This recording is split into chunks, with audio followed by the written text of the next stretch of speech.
Jesus foi uma pessoa de oração frequente, persistente e predominante. A oração era uma parte indispensável de tudo o que ele era. Era a fonte de sua vida espiritual, seu crescimento espiritual, seu poder espiritual. Em Mateus 26:41, ele exortou seus discípulos a vigiar e orar para que não cedessem à tentação. Houve pelo menos 2 momentos cruciais na vida de Jesus em que sua oração se destacou acima de todos os outros momentos. Um foi no jardim do Getsêmani, quando Jesus enfrentou a realidade da cruz. Embora seus discípulos tivessem ido com ele, Jesus os deixou para descansar enquanto ele foi mais adiante no jardim e orou tão intensamente que suou gotas significativas de sangue. Veja Mateus 26:36-44 e Lucas 22:44.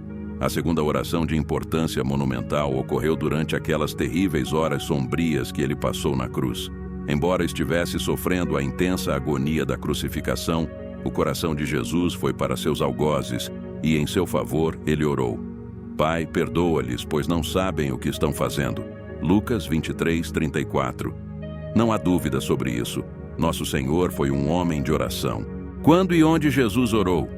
Uma oração profunda e predominante nem sempre é conveniente. Uma oração eficaz exige um compromisso com o tempo e o lugar. Jesus exemplificou esse fato em Marcos 1:35. Antes do amanhecer, na manhã seguinte, Jesus se levantou e foi a um lugar isolado para orar. Quando Jesus orou, ele orou durante o frescor do início do dia. Ele orou quando não havia ninguém por perto, quando não havia interrupções. Ele passou um tempo de qualidade cedo com seu Pai. Ele orou enquanto sua mente estava fresca e sem o peso dos muitos detalhes da vida. Você já se levantou muito cedo pela manhã para orar? Esses momentos são frequentemente os mais revigorantes, os mais gratificantes, os mais preciosos. Onde Jesus orou? Ele poderia ter ficado em seu quarto ou até mesmo na casa, mas não o fez. Ele encontrou um lugar solitário para se aproximar e comungar com seu Pai. Como nosso exemplo, Jesus orou. Ele orou com frequência. Ele passou tempo de qualidade em oração. Ele orou quando e onde as interrupções não o incomodariam. Embora Jesus tivesse vindo do Pai, ele sabia que sua força estava na oração. Então, se Jesus precisava orar, quanto mais nós precisamos. Se ele precisava encontrar tempo de qualidade para orar, quanto mais devemos nós. E se ele considerava necessário se afastar dos outros enquanto orava, não deveríamos nós também? Se você possui um carro, sabe que deve abastecê-lo regularmente, ou ele para de funcionar. Você sabe que deve alimentar seu corpo regularmente, ou ele morrerá. A oração é o combustível que alimenta o espírito do homem. E se seu espírito não for reabastecido pela oração frequente, ele se esgotará e parará completamente. Cristo também passou noites inteiras em oração. Lucas 6:12 diz: Certa ocasião, Jesus subiu a um monte para orar e passou a noite orando a Deus, a noite toda em oração a Deus. Algumas pessoas dirão: Mas eu não posso fazer isso. Eu preciso descansar. Sim, você precisa descansar, mas você precisa passar algumas noites em oração. Concordo que não é fácil, mas é necessário. Deve ter sido assim com Jesus porque multidões de pessoas frequentemente queriam apenas tocá-lo. Quanto ele deve ter precisado do reabastecimento que vinha daquelas noites sozinho com seu Pai. O resultado foi sempre um novo suprimento de poder e unção suficiente para a contínua drenagem de seus recursos espirituais. Mas durante aquelas noites, quando ele orava, apresentando ao Pai as necessidades de um mundo pecador e sofrido, Deus o encontrou. E nosso Pai fará o mesmo por qualquer um que se importe o suficiente para sacrificar algumas horas de sono para se encontrar com o Todo-Poderoso. Para uma pessoa abrir mão de seu descanso para interceder pelos outros, revela sua sinceridade. E para uma pessoa dedicar a Deus sozinho uma manhã, um dia ou uma noite inteira, mostra sua paixão por ajudar e abençoar as pessoas e indica que elas são sua principal preocupação. A igreja deve redescobrir sua fonte de poder. A igreja de hoje se embelezou construindo edifícios altos e lugares impressionantes de adoração. Mas a mesma igreja, em muitos casos, está desconectada das pessoas. Como resultado, houve uma geração inteira que não conhece a Deus, que não o ama e não o serve. Meus amigos, esta geração precisa de Deus. A igreja hoje deve renascer para a tarefa de alcançar esta geração para Deus. Ela deve alcançar o topo da montanha e passar tempo em oração. Precisamos buscar a Deus. Precisamos aprender a procurá-lo com todo o nosso coração. Precisamos dessas reuniões de oração no topo da montanha. Precisamos desses momentos de oração solitária. Precisamos deles 1000 vezes mais do que Jesus jamais precisou. A oração era a comunhão de Jesus, sua inspiração, sua força. Jesus estabeleceu o padrão de oração para nós. Ele estava nos mostrando como viver, como adorar, como orar. E se quisermos ser bem-sucedidos em nossas vidas para o Senhor, faremos bem em seguir o exemplo de nosso Senhor.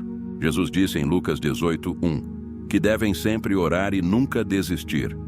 Deus quer que aprendamos a orar em tempos de adversidade, em tempos de tumulto, em tempos de problemas. Ele quer que oremos e não percamos o ânimo nem desistamos. Não desista, não desanime. Qualquer um pode fazer isso. Mas é preciso resistência, coragem e compromisso para orar e não perder o ânimo. A oração não ocupava um segundo lugar na vida de Jesus. É lindo perceber que, mesmo sendo Jesus o Filho de Deus, o Salvador do mundo, a oração sempre ocupou o primeiro lugar em sua vida. A oração tinha a prioridade número 1 para ele. A oração ocupa o primeiro lugar em sua vida? Tem essa mesma prioridade em sua vida como tinha na vida de Jesus?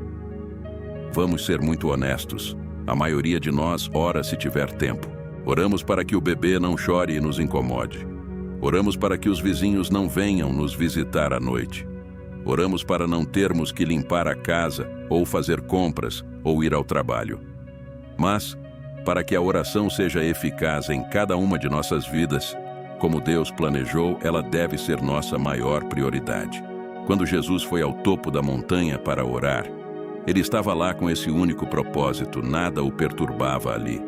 Então ele orou. E até que você e eu aprendamos a usar a oração com a mesma determinação, nunca seremos capazes de alcançar os picos de bênção e unção e receber as bênçãos de Deus. A oração sacerdotal do nosso Senhor.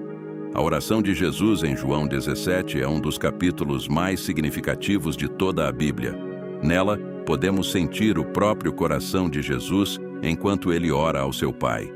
E as preocupações que ele expressou por seu povo são preocupações que devemos compartilhar ao irmos a Deus em oração.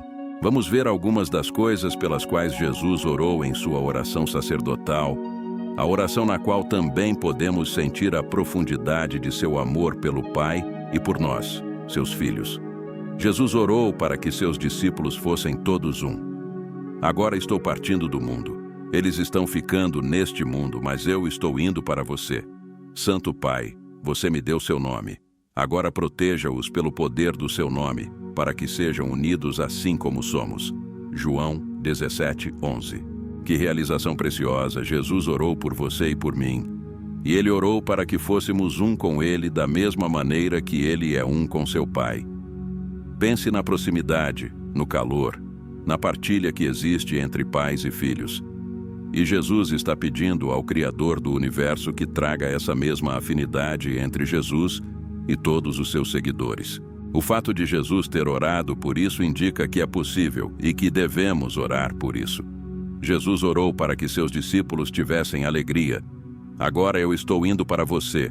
Eu lhes disse muitas coisas enquanto estava com eles neste mundo, para que fossem preenchidos com minha alegria.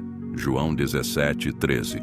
Que maravilhoso perceber que quando Jesus orou por todos nós, ele orou para que possuíssemos sua alegria divina. Com os recursos de Jesus à disposição, nunca deveríamos estar tristes ou infelizes. Deveríamos estar de fato cheios de alegria, sua alegria. E verdadeiramente a alegria do Senhor é a sua força, Neemias 8:10. Quando estamos alegres, estamos cheios de força. Mas quando nossa alegria se vai, ficamos fracos. Isso também é um assunto adequado para nossas orações. Jesus orou para que todos os seus discípulos fossem mantidos longe do mal. Jesus sabia que todos os seus seguidores estariam sob ataque. Sua oração em João 17,15 foi: Não estou pedindo que os tire do mundo, mas que os mantenha a salvo do maligno.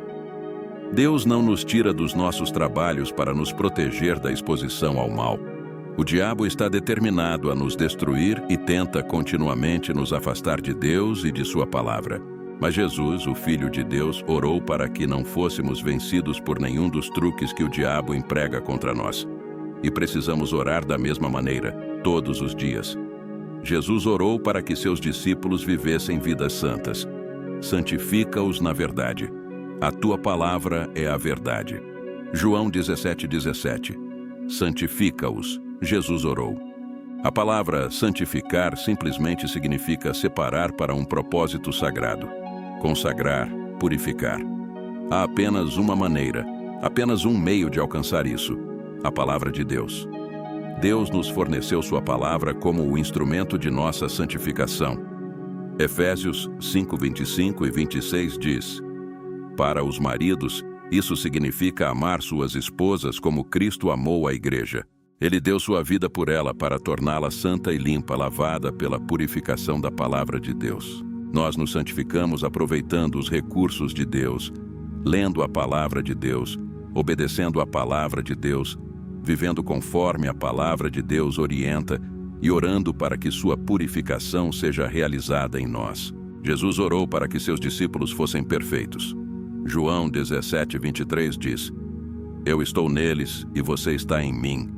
Que eles experimentem tal unidade perfeita que o mundo saiba que você me enviou e que você os ama tanto quanto me ama. Isso é surpreendente, mas é exatamente o que Jesus orou. Que possamos ser feitos perfeitos nele, para que o mundo ao nosso redor possa conhecer o amor de Deus em Cristo, observando nossa vida limpa e nossas vidas piedosas. De fato, precisamos pedir a Deus diariamente que nos use como testemunhas eficazes de seu amor. Em João 17:24, Jesus orou para que seus discípulos recebessem a vida eterna. Pai, quero que aqueles que me deste estejam comigo onde eu estou. Então eles podem ver toda a glória que me deste, porque me amaste mesmo antes de o mundo começar. Pense nisso. Jesus orou para que os habitantes do mundo inteiro recebessem a vida eterna. Porque Deus amou o mundo de tal maneira que deu o seu Filho unigênito. João 3,16. Jesus é esse Filho unigênito descrito na Escritura. Ele é aquele que orou por nós, por você e por mim, para que herdássemos a vida eterna. Que bênção de esperança temos em Jesus. E da mesma maneira devemos orar diariamente pela salvação daqueles que amamos e que ainda não conhecem o Salvador. Seja o que formos ou nos tornarmos em nossas vidas espirituais, devemos tudo ao Salvador que se entregou por nós, que orou por nós para que fôssemos um com Ele e que nos deu um padrão tão belo para seguirmos em nossas próprias vidas de oração. Pai Senhor, ajude-me a aprender que Tu és o Senhor da minha vida. Tu tens o poder de governar tudo o que eu penso, acredito e faço. Quando permito que minha mente vá a lugares que destroem minha paz, lembre-me que esses são pensamentos ilegais. Tu não exiges que eu me demore em sentimentos e afeições que contribuem para medos. Reconheço que minha mente viverá em perfeita paz à medida que fixar minha atenção em Ti. Então, Senhor Jesus, que Tua paz governe meu coração. Lembre-me da paz que tenho em Tua casa e ensina-me a ser grato por aqueles eventos que me fazem correr para Ti, centrar-me em Ti e permanecer em Ti. Nunca preciso viver com pensamentos medrosos e perturbadores. A verdade é que Tu estás no controle. Querido Pai Celestial, louvo-Te por Tua firmeza e presença constante em nossas vidas. Às vezes podemos sentir-Te bem ao nosso lado. No entanto, é difícil compreender que estás lá de todo. Às vezes a vida se torna tão dolorosa que nossas mentes não conseguem sentir-Te através da dor. Às vezes Tu tiras esses sentimentos para que possamos Te buscar ainda mais fervorosamente. Oro agora, Pai, para que eu possa confiar não em minhas emoções, mas sim em Teu amor por mim. Que eu confie em Tua palavra como a verdade que governa minha vida acima do meu entendimento. Ajuda-me a reconhecer-Te e a acreditar em Ti, mesmo que minhas emoções digam o contrário. Tu és bom, Tu és confiável e Tu és bondoso. Tu és tanto todo-poderoso quanto todo-amoroso.